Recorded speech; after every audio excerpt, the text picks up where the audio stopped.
Pensiero del giorno, mercoledì 21 maggio. Sapersi stupire.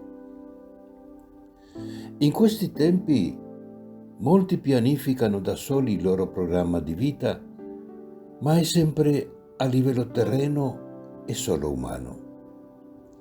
Progettare di realizzare nel corso della propria vita non la propria volontà, ma la volontà di Dio significa prepararsi a fare della nostra esistenza una meravigliosa avventura divina. Chi ha fatto questa esperienza sa quali straordinarie sorprese gli riserva. Facendo la sua volontà momento per momento, il Signore risponde al nostro amore con il suo. Chiara Lubich, Tornare al presente. Cittànuova editrice.